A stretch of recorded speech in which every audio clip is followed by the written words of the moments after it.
বালিখাতে বেআইনিভাবে নেট চালানোকে কেন্দ্র করে ব্যাপক উত্তেজনা ছড়ালো বৃহস্পতিবার বর্ধমানের খণ্ডঘোষ ব্লকের সসঙ্গা গ্রাম পঞ্চায়েতে দামোদর নদে। ঘটনাস্থলে আসেন খণ্ডঘোষ থানার পুলিশ। বর্ধমান জেলার খণ্ডঘোষ ব্লকের বিভিন্ন এলাকায় রয়েছে একাধিক বেআইনি বালি খাদান, এমনকি বালি খাতে নেট ব্যবহারেও নেই কোনো অনুমতি।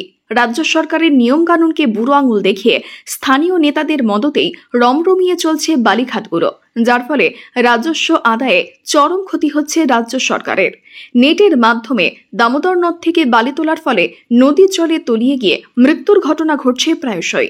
পাশাপাশি মেশিনের সাহায্যে নেটের মাধ্যমে বালি তোলার ফলে বালতি কাটিং করে বালি তোলারও সমস্যায় পড়তে হচ্ছে লেবারদের। বুধবার দামোদর নদে নৌকা নিয়ে বালি তুলতে গেলে নদীর জলে নেট থাকায় জল থেকে বালি তুলতে সমস্যায় পড়তে হয়েছে নৌকা চালকদের অভিযোগ, দামোদর নদে মেশিনের সাহায্যে বালি তোলার কোনো নিয়ম নেই, তবুও এক শ্রেণীর লোকেরা রাতের অন্ধকারে বালি খাদে মেশিন লাগিয়ে বালি তুলছে।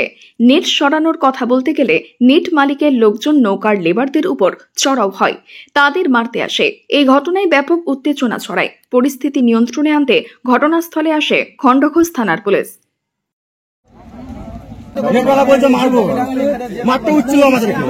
আমাদের এখানে যখন নেট চালু হয়েছিল, জল ড্রেনটা রাত্রির মধ্যে ছাড়া হয়েছিল। ওনাদের হয়তো রাত্রির মধ্যে হয়েছে, আমরা তো রাত্রে অত বুঝতে পারিনি। তার মধ্যে জল হয়ে ওদের একটু অসুবিধা হয়েছিল। সেই অসুবিধা না, প্রত্যেক দিন যদি হতো তাহলে প্রত্যেক দিন যদি জিনিসটা হতো তাহলে প্রত্যেক দিনে এই ঝামেলাটা হতো। আজকেই কেন হলো ঝামেলাটা? কারণ আমাদের অসুবিধাটা হয়েছিল, আমরা সেইটাকে করতে গিয়েছিলাম সকালবেলায়। হয়তো রাত্রির লেবাররা খেটেছে, তার জন্য ওদের সময়ে ওরা বলেছিল কাটা হয়নি, তার জন্য ওরা বিক্ষোভ করে আমাদের এইসব ভাঙচুর করে দেয়। ঠিক আছে, মালিক ধরুন আমাদের এবার আমাদেরকে এখান থেকে সেখান থেকে পাঠায়, এবার আমরা কি করে মালিক করে বলবো? দেখুন পাগলদা এইখানে আছে, ঘাটেরই আছে, ও আমাকে বলেছে কাজ করতে। ওই না, উনি এই নেটটা তো আছে আর ঘাটেও আছে। সেটা তো ধরুন আমরা তো বলতে পারবো না। না, আমি তো সেটা কি আমাদের মালিক যেটা বলবে সেটাই তো আমরা করবো।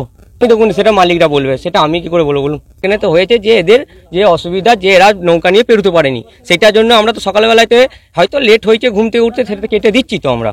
আর রাতে নেট চলেছিল, সেটা আমি বলতে পারবো না, সেটা মালিকরা বলতে পারবে। না, সেটা মালিকরা বলতে পারবে, সেটা আমি করে বলবো। সমস্যা হয়েছে, আমরা 4টের সময় নৌকো খুলেছি।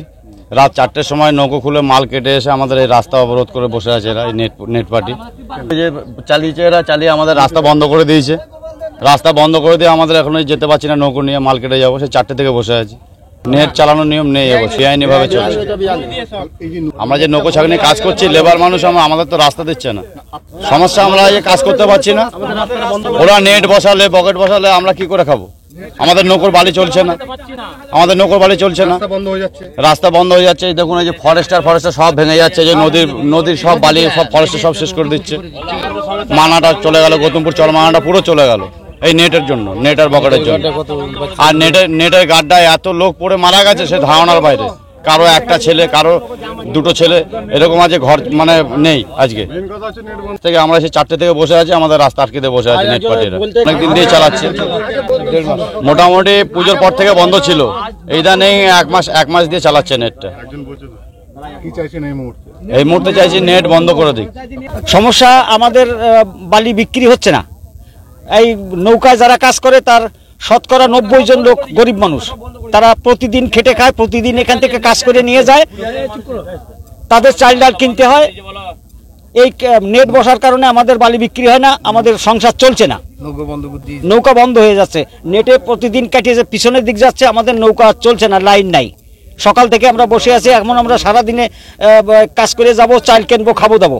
আমাদের এই সারাদিনের যে কাজের পয়সা, এতগুলো লোক, এদের প্রত্যেকের টাকার ব্যবস্থা করা হোক। নেটটা অবৈধ।